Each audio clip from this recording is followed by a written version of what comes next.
But he said, I don't think he could win. I don't think he could win. He's too progressive coming from this state and what he's done in this state to win in any southern state, any red state.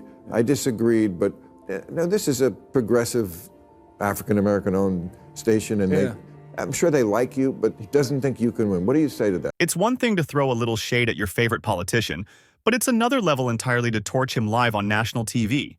And that's exactly what Bill Maher just did. Maher has never been shy about swooning over Gavin Newsom, but now even he seems fed up with the governor's circus and he's not holding back anymore. On a recent episode of his show, the sharp-tongued comedian ripped into Newsom's disastrous leadership of California, and the takedown was absolutely brutal. Smash that subscribe button if you're hungry for more fiery, no-mercy commentary like this. Gavin Newsom is the governor of California, home to 12% of all Americans and 50% of all Mexicans.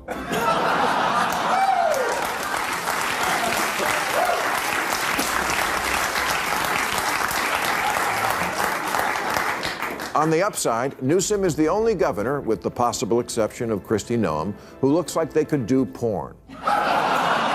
Did Bill Maher really just say that Gavin Newsom's greatest legacy is looking like he belongs in the adult entertainment industry? That's not just a jab. It's a knockout punch from someone who once praised him. Imagine being governor of one of the most powerful states in America, only for your biggest achievement to be your looks fit for an X-rated movie. Out of all the so-called accomplishments Newsom parades around, Maher boiled it down to a career path worthy of parody. And that speaks volumes about how badly California has been mismanaged under his watch. When your #1 fan roasts you this hard, it's a clear sign your political brand is circling the drain. I don't want to say I don't want to say he really, really wants to be the guy who steps in if the current nominee goes down, but he gets an alert on his phone every time Biden can't think of a word. The downside is that governor of California is kind of like being conservator for Britney Spears. They'll attack him on California's homeless problem, but there's a response to that. The homeless can live anywhere, but they choose California. The truth is, California has practically rolled out a red carpet for the homeless. And why wouldn't they flock there when the state's laws make it comfortable and convenient? What should be a crisis to solve has instead become a haven where the homeless feel not just tolerated, but welcomed with open arms. But let's not pretend this is compassion. It's chaos. Under Gavin Newsom's leadership, homelessness hasn't just grown, it's exploded into a statewide disaster. Instead of tough, practical solutions, his policies fuel the problem, turning sidewalks into tent cities and neighborhoods into open-air shelters. And it doesn't end there. His soft stance on crime, always favoring criminals over victims, has supercharged California's lawlessness. Break the law, and all you get is a slap on the wrist. Homelessness up, crime up, quality of life down. That's Newsom's legacy in one devastating package. Of course, the knock on Gavin has always been that he's slick. Yeah, you know what? I'm okay with that. I notice slick is something no one has been accusing Biden of lately. Do you want good at talking or don't you? Newsom is the best communicator in the party with a history of standing up to bullies, and his name lends itself to the best slogan since I Like Ike. I'm having Gavin. At last, Bill Maher admits what millions of Californians have known for years. Gavin Newsom is nothing more than a slick-talking politician in a designer suit. Sure, he's polished, charismatic, and smooth on the surface, but underneath it's nothing but empty words. Newsom has perfected the art of rambling speeches that dazzle the crowd while dodging the hard questions and distracting from his failures. He can charm an audience, no doubt. But charm doesn't fix skyrocketing homelessness, rising crime, or collapsing quality of life. He's sliding out of sticky situations with carefully rehearsed rhetoric. But let's be honest. Is that leadership? Do Californians deserve endless sound bites instead of solutions? If even Maher, who once admired him, is calling him out, then maybe it's time the rest of the country wakes up to the truth too. I was on KBLA yesterday, with my friend Tavis Smiley. I'm an investor and a supporter of that station. And he said, who do you want for running president? I mentioned, I think you'd be good at the job. Not this year, we know. No, I know. But he said, I don't think he could win. I don't think he could win. He's too progressive coming from this state and what he's done in this state to win in any southern state, any red state. I disagreed, but no, this is a progressive African-American owned station, and I'm sure they like you, but he doesn't think you can win. Anyone with common sense knows Gavin Newsom doesn't stand a chance at the presidency, not after the wreckage he's left behind in California. His record is a disaster so obvious that even the slickest PR machine can't cover it up.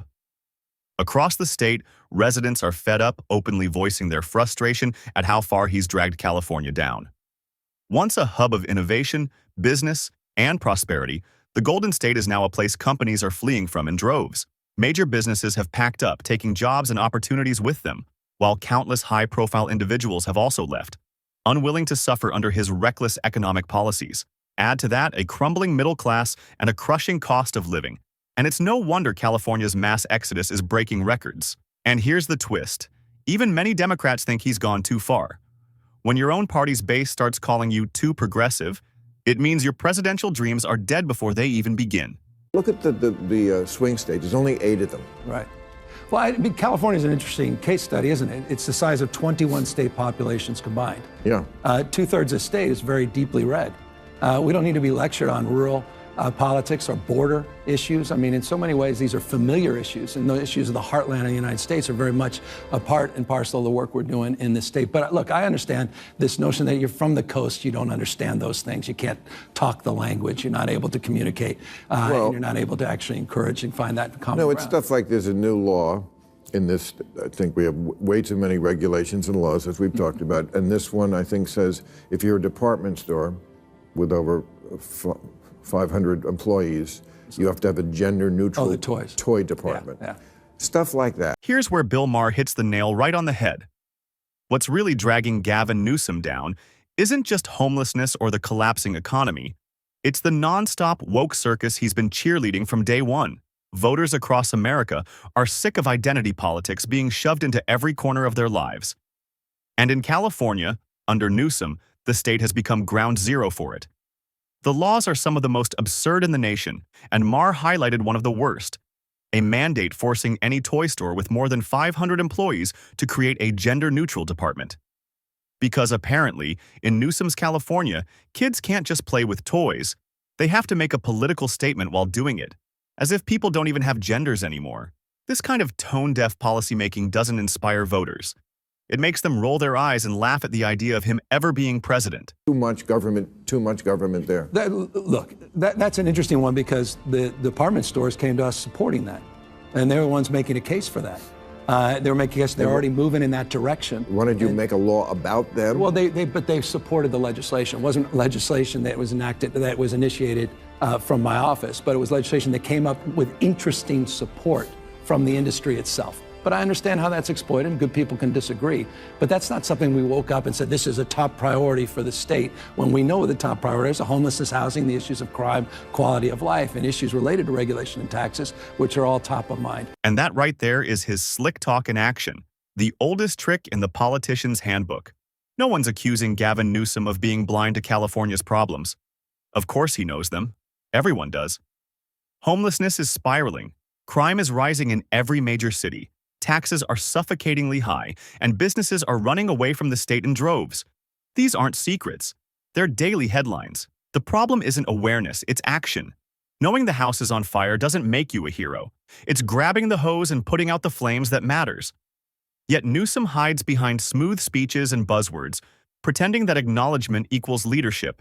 It doesn't. Words don't build affordable housing, they don't lower crime, and they certainly don't balance a budget. Action does. And California is still waiting while Newsom keeps talking. And good job this year making it rain. You're welcome. That was my legislative priority. It was looking bad there for a while, and we still don't have enough water in the Colorado River and all this stuff. Yeah. And then whenever I read, 80% of the water goes to agriculture. Almonds. Right. No one ever asked you about almonds? Oh, I'm going to ask you about almonds. Yes, you heard that right. Nearly 80% of California's water supply is swallowed up by agriculture, and a massive portion of that goes straight into growing almonds. Think about how insane that is.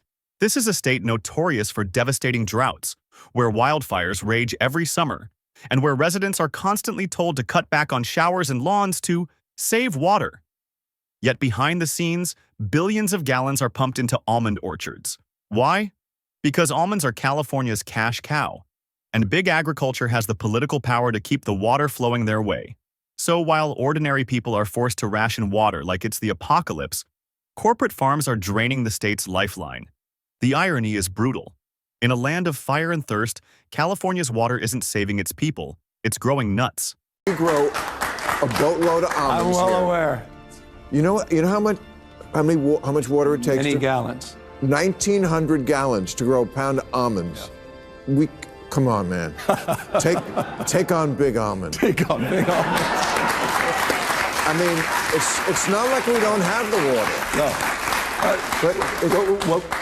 You're right about it. It's not that we don't have the water. That said, the last couple of years were tough. I mean, but it's also where the water's falling and we're not capturing it. And we're not capturing those extreme years with these atmospheric rivers. Wets are getting a lot wetter, dry's drier, hot's getting a lot hotter. And so we've got to modernize our conveyance system. We've got to modernize our storage, not just above ground, but below ground. And so that's a big part of our focus and frame, including desalinization plants. We have 20 projects just on desal that we're working on today. So we put out a detailed water strategy that includes, by the way, getting that Delta Conveyance project back up and operational, and includes the first above ground off stream storage facility in half a century in the state, which, by the way, is being aided by a regulatory package I pushed forward to reduce red tape in the state of California. When it comes to delivering slick, polished answers, nobody beats Gavin Newsom. The man could sell sand in the desert with that smooth talk of his.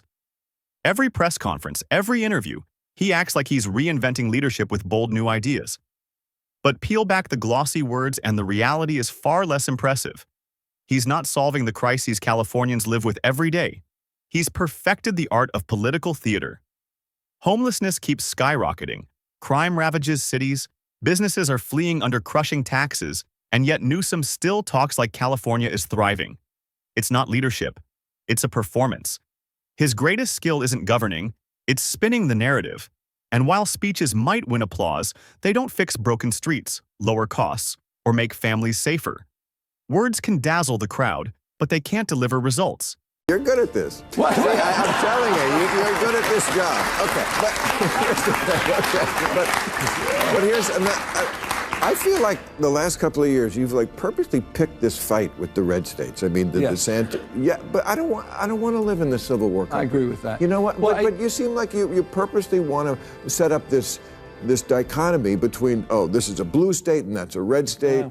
And I don't want to live in that country. I like Florida. I'm with you. And by the way, I like Florida as well. I like all these states. I completely agree. I don't want to have a state of mind that's a constant fight or flight. We've gone through so much. We've been polarized and traumatized. This has been a tough 5-6 years across the globe, not just in this country. That said, I'm not going to sit back and watch. You made the point just a moment ago in your monologue. You got folks out there trying to bring us back to a pre-1960s world. America in reverse, rolling back voting rights, LGBTQ rights, women's rights, not just access to abortion, but contraception. Gavin Newsom is as woke as they come. And if America makes the mistake of putting him in power, brace yourself, because he'll drag the entire country down just like he's dragged California. Over the last 8 years, the Golden State has turned into a disaster zone. Homelessness everywhere, businesses fleeing, sky-high taxes crushing the middle class, and cities overrun with crime and addiction. California should be the shining model of prosperity with all its wealth, resources, and innovation, but under Newsom, it's become a cautionary tale. He's mastered the art of pushing woke talking points while ignoring the real struggles of everyday people. If this California blueprint is what he wants to sell to America, then it's a blueprint for national collapse. Strip away the slick speeches, the media spin, and the polished image, and the truth about leaders like Newsom and even Obama is undeniable. They thrive on charm, illusion, and theatrics, while real problems like crime, homelessness, borders, and the economy only get worse. Obama sold hope, but delivered division. Newsom sold a California dream, but left behind a nightmare. And now, some want to hand him the keys to the White House. America cannot afford another illusionist in power. We need problem solvers, not performers. California was the warning shot. Ignore it, and the entire nation pays the price.